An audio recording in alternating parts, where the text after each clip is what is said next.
તો હોલી સ્પેશિયલ આ રીતે મસાલા સાથે તમે ધાનીનો ચેવડો બનાવશો તો એકદમ ટેસ્ટી બનીને તૈયાર થશે. ધાની તમારી ડબલ ટેસ્ટમાં થઈ જશે. હાય ફ્રેન્ડ્સ, આજે હું શેર કરીશ તમારી સાથે જુવારની ધાની વઘારવાની રેસીપી. તો અહીંયા આગળ આપણે 250 ધાની લઈ લીધી છે. અહીંયા મોટા વાસણમાં આપણે લઈ લઈશું અને ક્રિસ્પી થાય ને ત્યાં સુધીને આપણે શેકી લઈશું એને પહેલાં. તો અહીંયા ક્રિસ્પી કરી લઈશું આપણે પહેલાં મિક્સ કરીને સરસ એવી.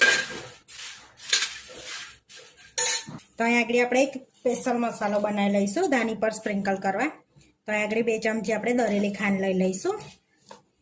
તો તમે વધારે ધાની હોય તો એ પ્રમાણનો એડ કરવાનો મસાલો. હવે કલર માટે કાશ્મીરી લાલ મરચું એડ કરીશું એની અંદર આપણે. તો અહીંયા 1.5 ચમચી એડ કરીએ છીએ આપણે. અડધી ચમચી સંચર એડ કરીશું. થોડું મીઠું એડ કરીશું. તો અડધી ચમચી તીખું મરચું એડ કરીશું. અડધી ચમચી આમચૂર પાવડર એડ કરીશું. થોડી હિંગ એડ કરીશું આપણે. અડધી ચમચી આપણે હિંગ એડ કરીશું. 1 ચમચી આપણે સૂટ પાવડર એડ કરીશું. તો હવે આપણે આ બધું મિક્સ કરી દઈશું સરસ એવું આ રીતે મિક્સ. તો આ મસાલામાં તમે ચાટ મસાલો પણ એડ કરી શકાય છે, કાં તો તમે ગરમ મસાલો પણ એડ કરી શકાય છે. આપણે સ્કીપ કરે છે, આપણે હળદર આમાં એડ નથી કરી. આપણે જ્યારે એને વઘાર કરીશું ત્યારે એડ કરવાની છે, એટલે આપણે આમાં હળદર એડ નથી કરી. તો આપણે સરસ એક સ્પેશિયલ મસાલો તૈયાર થઈ ગયો છે આ રીતનો, જોઈ શકો છો સરસ એવો. તો આ તમે જેટલું બનાવતા હોય એટલો મસાલો બનાવવાનો છે એ રીતનો ને એ પ્રમાણનો. આ જુવારની ધાની જોડે તમે મમરા પણ એડ કરી શકાય છે, તો મમરા બી એડ કરી શકાય, પણ અત્યારે મેં મમરા એડ નથી કર્યા, મેં એકલી જુવારની ધાની લીધેલી છે. તો આપણી ધાની સરસ 5 થી 7 મિનિટ સરસ શેકાઈ ગઈ છે. હવે આપણે એને મોટા વાસણમાં ફરી કાઢી લઈશું. તો આપણે ધાની મોટા વાસણમાં કાઢી લીધી છે. હવે આ મોટા વાસણમાં આપણે તેલ લઈ લઈશું. તો થોડુંક તેલનું પ્રમાણ વધારે રાખીશું આપણે. તો 3 પરી જેવું મેં તેલ લીધું છે. હવે ગરમ થવા દઈશું તેલને. તો આપણે તેલ ગરમ થઈ ગયું છે, એમાં ડાળિયા, સિંગદાણા અને કઢી લીમડો એડ કરીશું. તો અહીંયા 3 ચમચી મેં બધું લઈ લીધું છે અને સરસ શેકી લઈશું આપણે બધું આની અંદર. તો આપણે આમાં લીલું મરચું નથી એડ કરતા, લાલ એડ કરવાના છે ને એટલે. તો તમારે લીલું એડ કરવું હોય તો લીલું પણ એડ કરી શકાય છે.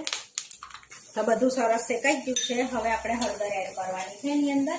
તો આપણે અડધી ટીસ્પૂન હળદર એડ કરીશું આ રીતે અને મિક્સ કરી લઈશું. હવે જુવારની ધાની એડ કરી દઈશું આપણે જે શેકી હતી એ, અને સરસ મિક્સ કરી લેવાની છે ને આ રીતે. બધું એકબીજાને સરસ ભળી જાય ને એ રીતને આપણે મિક્સ કરવાની છે. તો આ સમયે ગેસ ધીરો રાખીને પછી જ એડ કરવાની છે, ને તો આપણી ધાની બળી જશે. ફાસ્ટ ગેસ હશે ને તો છે. તો 5 થી 7 મિનિટ માટે આપણે એને શેકી લેવાની છે, પછી જ આપણે મસાલો એડ કરીશું. હવે આપણે ધાની સરસ શેકાઈ ગઈ છે. હવે મસાલો બનાવ્યો છે ને એ એડ કરી દઈશું અંદર.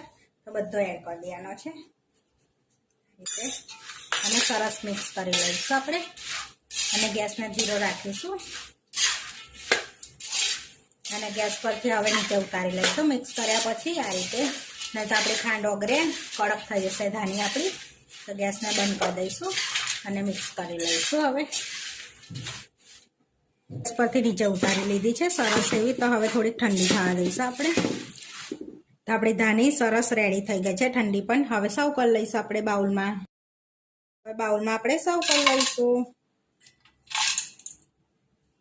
તો આપણી હોળી સ્પેશિયલ ધાની વઘારીને રેડી કરી દીધી છે. આવા વિડીયો જોવા માટે મારી ચેનલને સબસ્ક્રાઈબ કરો, લાઇક કરો અને શેર કરો, અને તમે જરૂરથી ટ્રાય કરો. ફરી મળીશું નવા વિડીયોમાં. કોમેન્ટ કરીને જરૂરથી જણાવજો કે તમને અમારી રેસીપી કેવી લાગી. તો સરસ એકદમ આમ ક્રિસ્પી થઈ ગઈ છે આપણી ધાની, જોઈ શકો છો.